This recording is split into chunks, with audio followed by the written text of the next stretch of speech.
There's been some arguing going on in the Mortal Kombat community about the idea of censoring the gore in order to expand the reach of the game in the competitive scene. That there are opportunities unavailable to Mortal Kombat players, events, or sponsorships, because of the excessive amount of blood and gore on screen. Now, of course, the violence has been a central feature of Mortal Kombat since its inception. The fatalities are the reason the first game became so famous. It single-handedly created the ESRB system for rating video game content. So, of course, you can understand a knee-jerk reaction to the idea of a Mortal Kombat without blood and fatalities. I agree, a Mortal Kombat without the violence wouldn't be Mortal Kombat. I don't want to see that. But the competitive and professional side of things is another story. First, a bit of history. Censorship is nothing new to the MK series. The original games were censored for the console ports, with Genesis requiring a blood code to reactivate the gore and fatalities. And all the 3D games, Deadly Alliance, Deception, and Armageddon, had menu options that let you disable the blood and fatalities, right there in the menu, and this was not controversial. MK9, the holiest of holies, had a code found in the crypt that allowed you to turn off the blood and fatalities during the versus screen. And after a while, this became as close to tournament standard as you can get without it being an official rule. Pretty much everyone inputted this code for two reasons. One, certain stages had lag and it was helped by cutting out the blood. And two, cutting fatalities meant we could immediately go to the rematch option without having to sit through the finish him prompt or the winning pose animation. Again, this was not controversial in the MK scene because it helped the game move along more smoothly in tournaments.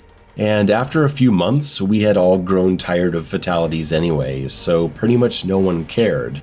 Occasionally you'd see a viewer in a stream chat saying, "Why don't they do the fatalities?" Because they're a casual viewer and they want to see the violence, it's fun. No disrespect to that audience. But the chat would always answer, because the players have seen the fatalities 1,000 times and they just want to play. So, to any of the fans upset at the idea of Mortal Kombat having an optional mode for no blood, you should know that bloodless options were standard in the series for 9 straight years, 4 games in a row. If you count the original, that's 5 games out of 9 that had bloodless options. It's only MKX and MK11 that broke the trend and stopped offering it. And now we're talking about whether or not the new Mortal Kombat should have one, now that the scene is so much bigger and there's talk of the upcoming tournament opportunities.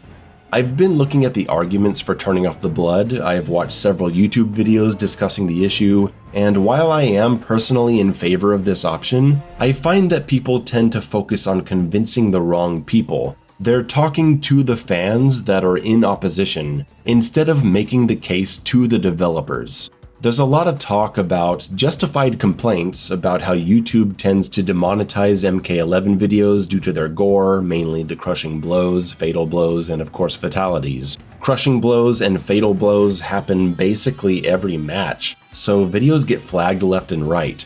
My own video on MK11 last year had to go through 15 different versions of self-censorship before it was allowed to go public without restrictions. It's a pain in the ass. Of course, as a content creator myself, I would love a no-blood option for me and my fellow YouTubers. It's in our interest. Another point to mention is that Mortal Kombat, in all its blood and gore, has been present at all the major fighting game tournaments so far. It's at EVO, it's at Combo Breaker, it's at CEO. So just because a bloodless option gets introduced in MK1 doesn't mean that MK tournaments will suddenly become bloodless by default. Since the bloody violence is part of the game's identity, we should fight for it to be presented authentically and uncensored in any tournament where we can. Maybe EVO would opt for bloodless, but I think the majority of events would be happy to keep Mortal Kombat as violent as it is. The deciding factor in turning off blood would largely come down to the sponsorship opportunities that were too hard to turn down for the good of the community, and we'll get to that in a bit. But really, I think talking about monetization benefits to content creators is unlikely to sway general opinion on this issue, Because if someone is against the idea of Mortal Kombat being bloodless, why would they care that a few dozen or 100 YouTubers can't monetize their videos? And they probably don't care about the well-being of tournament players and their opportunities. Why try to convince them? I just don't think this is an audience that is open to persuasion on this topic. The people that need to be convinced are the developers, so that's what I'm going to try to do. NRS needs to provide an option to disable blood and fatalities for several reasons. 1. Your advocates, your content creators that give you all kinds of free promotion, need to be able to make videos without the fear of getting demonetized because it's demoralizing.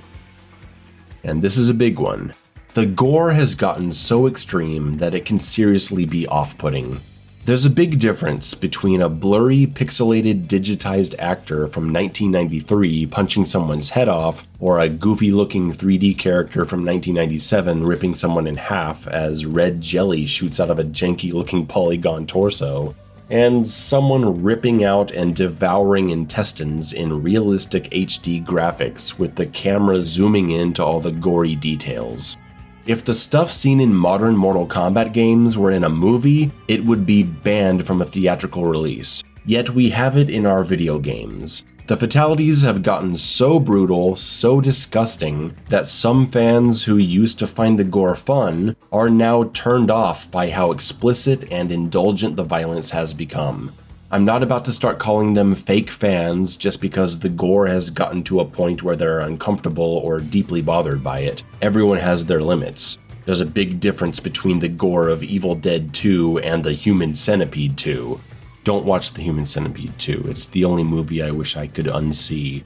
Though the circumstances of its existence do sort of make it brilliant at the same time, don't watch it.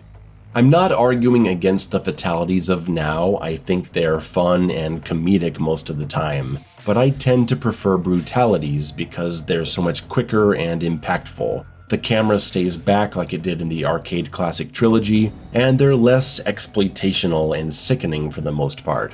I think we should be able to play the game with the gore reduced and or disabled. The only issue I foresee is online, where players disabling fatalities would have to require opponents to agree to no fatalities, which honestly I don't see as much of an issue. Maybe bloodless players would struggle more in matchmaking, but that's just gonna have to be the price they pay maybe. Sure, we all love MK for the gore, but those who continue to play it love it for the gameplay. And we want more people to join the scene. And if giving people a bloodless option helps our scene grow, I say do it.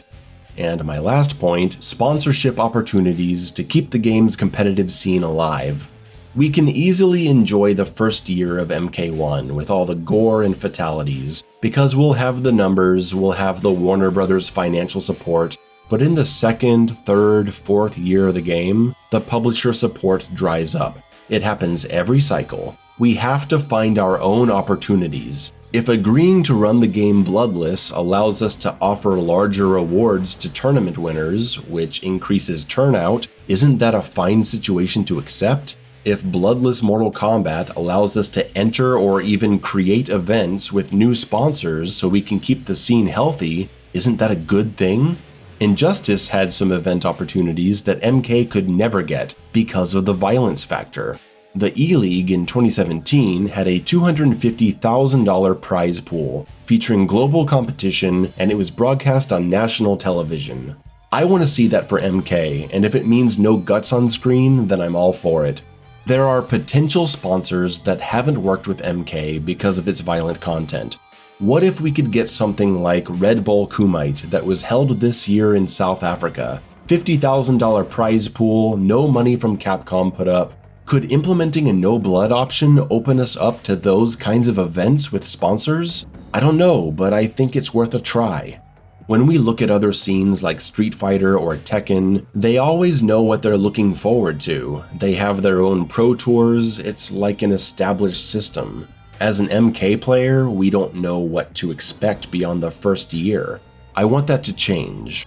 We're seeing a huge boom in the fighting game scene right now. EVO just had record numbers for an esport event. Street Fighter 6 is huge, Tekken 8 is on the way, Project L is coming. And yeah, we know the MK scene typically doesn't stay as strong as it should through the years, and NRS tends to move on to their next game after a couple years, it's just the business, but it doesn't mean we don't care about the games and want them to thrive. We should be open to these opportunities, and a no blood code is a really important part of that.